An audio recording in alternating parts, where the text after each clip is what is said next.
नमस्कार। किस्सा गोई में हम आज लेकर आए हैं गुरुदेव रविंद्रनाथ टैगोर की अमर और हृदय स्पर्शी कहानी पोस्ट मास्टर।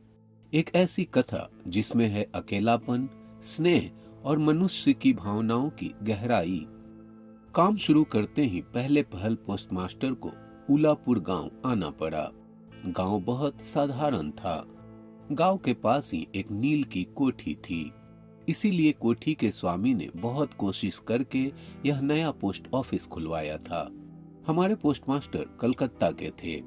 पानी से निकलकर सूखे में डाल देने से मछली की जो दशा होती है, वही दशा इस गांव में आकर इन पोस्टमास्टर की हुई। एक अंधेरी 8 चाला में उनका ऑफिस था। पास ही काई से घिरा एक तालाब था जिसके चारों ओर जंगल था। कोठी में गुमाश्ते वगैरह जितने भी कर्मचारी थे, उन्हें अक्सर फुर्सत नहीं रहती थी। न वे शिष्ट जनों से मिलने जुलने के योग्य ही थे। खास तौर से कलकत्ता के बाबू ठीक तरह से मिलना जुलना नहीं जानते। नई जगह में पहुंचकर वे या तो उद्दत हो जाते हैं या अप्रतिभ।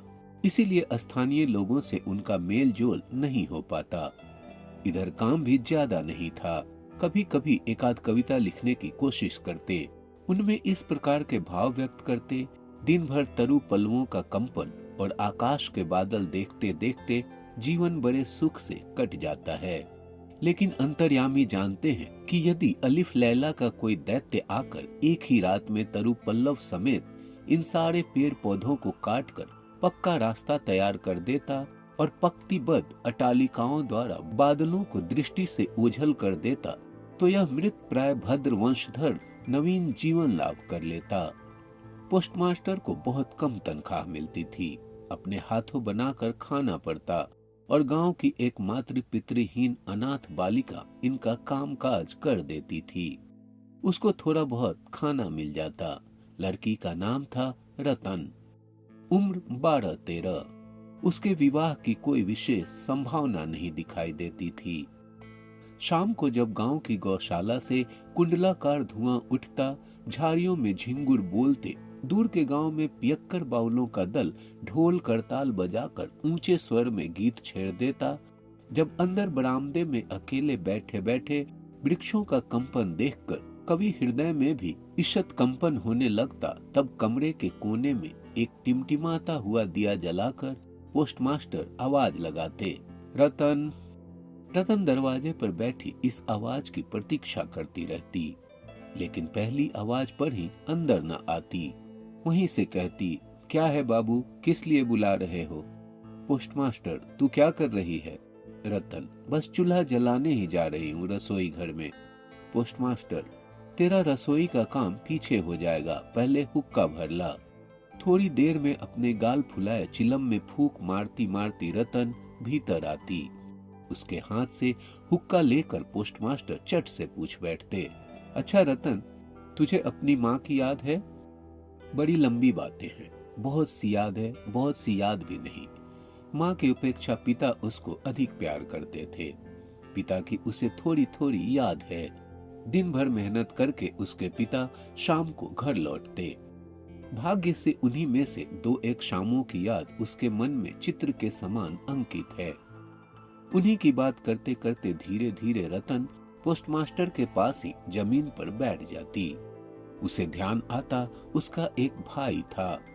बहुत दिन पहले बरसात में एक दिन तालाब के किनारे दोनों ने मिलकर पेड़ की टूटी हुई टहनी की बंसी बनाकर झूठ मूठ मछली पकड़ने का खेल खेला था।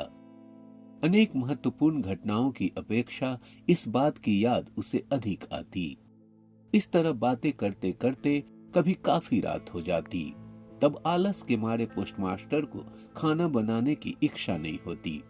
सवेरे की बासी तरकारी रहती और रतन झटपट चूल्हा जलाकर कुछ रोटियां सेक लेती। उन्हीं से दोनों के रात्रि भोजन का काम चल जाता। कभी कभी शाम को उस बृहत 8 चाला के एक कोने में ऑफिस की काठ की कुर्सी पर बैठे बैठे पोस्टमास्टर भी अपने घर की बातें चलाते। छोटे भाई की बात, माँ और दीदी की बात, प्रवास में एकांत कमरे में बैठकर जिन लोगों के लिए हृदय कातर हो उठता उनकी बात। जो बातें उनके मन में बार बार उदय होती रहती, पर जो नील कोठी के गुमाश्तों के सामने किसी भी तरह नहीं उठाई जा सकती थीं। इन्हीं बातों को उस अनपढ़ नन्ही बालिका से कहते उन्हें बिल्कुल संकोच न लगता।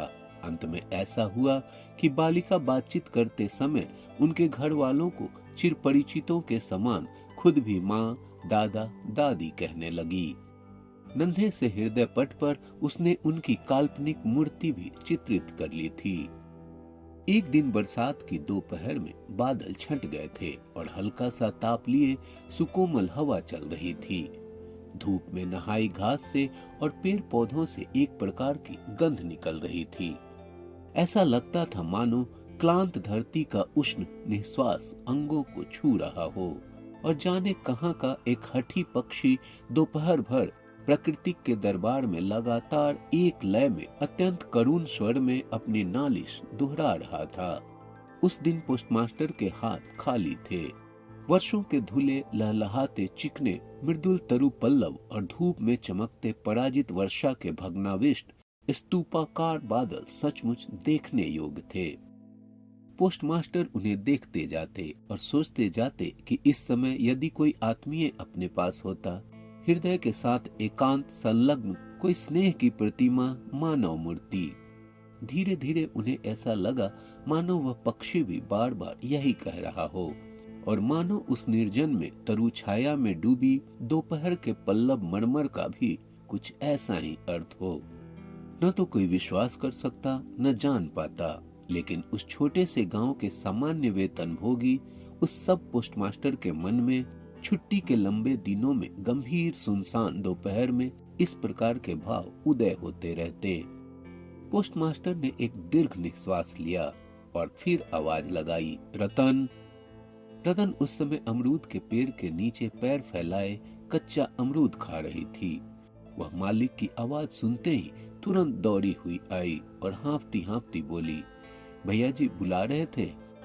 पोस्टमास्टर ने कहा, मैं तुझे थोड़ा थोड़ा करके पढ़ना सिखाऊंगा। और फिर दोपहर भर उसके साथ छोटा अ बड़ा अ करते रहे। इस तरह कुछ दिनों में संयुक्त अक्षर भी पार कर लिया। सावन का महीना था, लगातार वर्षा हो रही थी। गड्ढे, नाले, तालाब सब पानी से भर गए थे। रात दिन मेढक की टर टर और वर्षा की आवाज। गांव के रास्ते में चलना फिरना लगभग बंद हो गया था। हाट के लिए नाव में चढ़कर जाना पड़ता। एक दिन सवेरे से ही बादल खूब घिरे हुए थे। पोस्टमास्टर की शिष्या बड़ी देर से दरवाजे के पास बैठी प्रतीक्षा कर रही थी, लेकिन और दिनों की तरह जब यथा समय उसकी बुलाहट न हुई तो खुद किताबों का थैला लिए धीरे धीरे भीतर आई।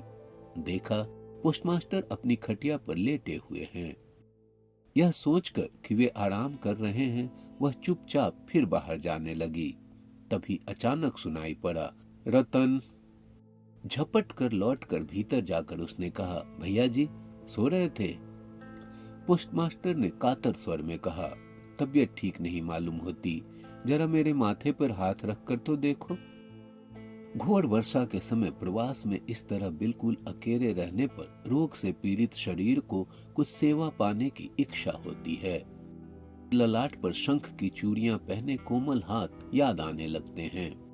ऐसे कठिन प्रवास में रोग की पीड़ा में यह सोचने की इच्छा होती है कि पास ही स्नेहमयी नारी के रूप में माता और दीदी बैठी हैं, और प्रवासी के मन की यह अभिलाषा व्यर्थ नहीं गई। बालिका रतन बालिका न रही। उसने फौरन माता का पद ग्रहण कर लिया। वह जाकर वैद्य बुला लाई, यथा समय गोली खिलाई, सारी रात सिरहाने बैठी रही, अपने हाथों पथ्य तैयार किया और सैकड़ों बार पूछती रही, भैया जी कुछ आराम है क्या? बहुत दिनों बाद पोस्टमास्टर जब रोग शैया छोड़कर उठे तो उनका शरीर दुर्बल हो गया था। मन में तय किया अब और नहीं, जैसे भी हो अब यहाँ से बदली करानी चाहिए। अपनी अस्वस्थता का उल्लेख करते हुए उन्होंने उसी समय अधिकारियों के पास बदली के लिए कलकत्ता दरख्वास्त भेज दी। रोगी की सेवा से छुट्टी पाकर रतन ने दरवाजे के बाहर फिर अपने स्थान पर अधिकार जमा लिया, लेकिन अब पहले की तरह उसकी बुलाहट नहीं होती थी। वह बीच बीच में झांक कर देखती। पोस्टमास्टर बड़े ही अनमने भाव से या तो कुर्सी पर बैठे रहते या खाट पर लेटे रहते। जिस समय इधर रतन बुलाहट की प्रतीक्षा में बैठी रहती, वे अधीर होकर अपने दरख्वास्त के उत्तर की प्रतीक्षा करते रहते। दरवाजे के बाहर बैठी रतन ने हजारों बार अपना पुराना पाठ दोहराया। बाद में यदि किसी दिन सहसा उसकी बुलाहट हुई तो उस दिन कहीं उसका संयुक्त अक्षरों का ज्ञान गड़बड़ न हो जाए, इसकी उसे आशंका थी। आखिर लगभग एक सप्ताह के बाद एक दिन शाम को उसकी पुकार हुई। कांपते हृदय से उसने भीतर प्रवेश किया और पूछा, भैया जी मुझे बुलाया था? पोस्टमास्टर ने कहा, रतन मैं कल ही चला जाऊंगा।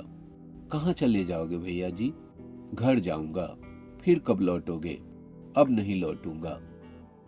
रतन ने कोई और बात नहीं पूछी। पोस्टमास्टर ने स्वयं ही उसे बता दिया कि उन्होंने बदली के लिए दरख्वास्त दी थी, पर दरख्वास्त नामंजूर हो गई, इसलिए वे इस्तीफा देकर घर चले जा रहे हैं। बहुत देर तक दोनों में से किसी ने और कोई बात नहीं की। दिया टिमटिमाता रहा और घर के जीर्ण छप्पर को भेद कर वर्षा का पानी मिट्टी के सकोरे में टप टप करता टपकता रहा। बड़ी देर के बाद रतन धीरे से उठकर रसोई घर में रोटियां बनाने चली गई, पर आज और दिनों की तरह उसके हाथ जल्दी जल्दी नहीं चल रहे थे। शायद उसके मन में रह रह कर तरह तरह की आशंकाएं उठ रही थी। जब पोस्टमास्टर भोजन कर चुके तब उसने पूछा, भैया जी मुझे अपने घर ले चलोगे? पोस्टमास्टर ने हंसकर कहा, वाह वाह, यह कैसे हो सकता है? किन कारणों से यह बात संभव न थी, बालिका को यह समझाना उन्होंने आवश्यक नहीं समझा। रात भर जागते और स्वप्न देखते हुए बालिका के कानों में पोस्टमास्टर के हंसी मिश्रित स्वर गूंजते रहे, वाह यह कैसे हो सकता है। सवेरे उठकर पोस्टमास्टर ने देखा कि उनके नहाने के लिए पानी पहले ही रख दिया गया है। कलकत्ता की अपनी आदत के अनुसार वे ताजे पानी से ही स्नान करते थे।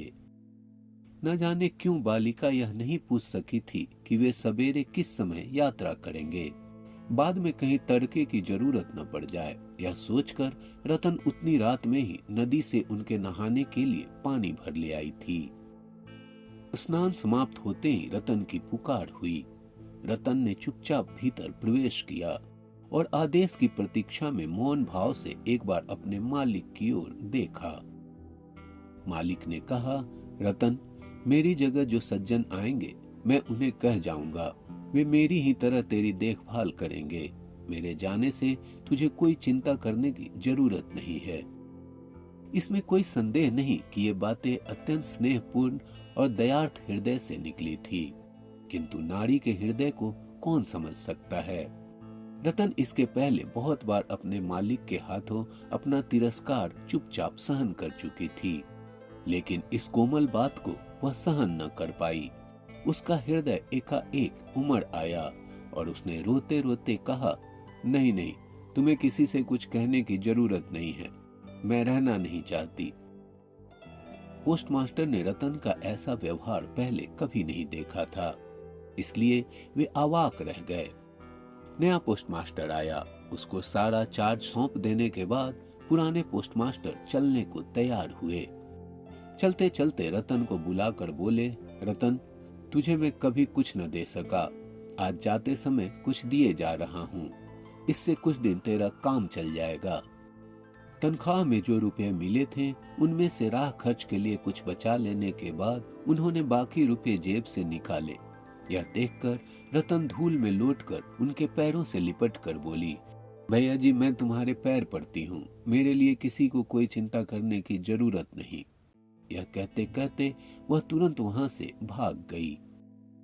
भूतपूर्व पोस्टमास्टर दीर्घ निश्वास लेकर हाथ में कारपेट का बैग लटकाए, कंधे पर छाता रखे, कुली के सिर पर नीली सफेद धारियों से चित्रित टीन की पेटी रखवाकर धीरे धीरे नाव की ओर चल दिए। जब वे नाव पर सवार होकर गए और नाव चल पड़ी, वर्षा से उमड़ी नदी धरती की छलछलाती अश्रुधारा के समान चारों ओर छल छल करने लगी। तब वे अपने हृदय में एक तीव्र व्यथा अनुभव करने लगे। एक साधारण ग्रामीण बालिका के करुण मुख का चित्र मानो विश्वव्यापी बृहत अव्यक्त मर्म व्यथा प्रकट करने लगा था। एक बार बड़े जोर से उनकी इच्छा हुई कि लौट जाएं और जगत की गोद से वंचित उस अनाथिनी को साथ ले आएं। लेकिन तब तक पाल में हवा भर गई थी। वर्षा का प्रवाह और भी तेज हो गया था। गांव को पार कर चुकने के बाद नदी किनारे शमशान दिखाई दे रहा था और नदी की धारा के साथ बढ़ते हुए पथिक के उदास हृदय में यह सत्य उदित हो रहा था। जीवन में न जाने कितना वियोग है, कितना मरण है, लौटने के क्या लाभ, संसार में कौन किसका है। लेकिन रतन के हृदय में किसी भी सत्य का उदय नहीं हुआ। वह उस पोस्ट ऑफिस के चारों ओर चुपचाप आंसू बहाती चक्कर काटती रही। शायद उसके मन में हल्की सी आशा जीवित थी कि हो सकता है भैया जी लौट आएं। आशा के इसी बंधन से बंधी वह किसी भी तरह दूर नहीं जा पा रही थी। हाय रे बुद्धिहीन मानव हृदय, तेरी भ्रांति किसी भी तरह नहीं मिटती। युक्ति शास्त्र का तर्क बड़ी देर बाद मस्तिष्क में प्रवेश करता है। प्रबल से प्रबल प्रमाण पर भी अविश्वास करके मिथ्या आशा को अपनी दोनों बाहों में जकड़ कर तू भरसक छाती से चिपकाए रहता है।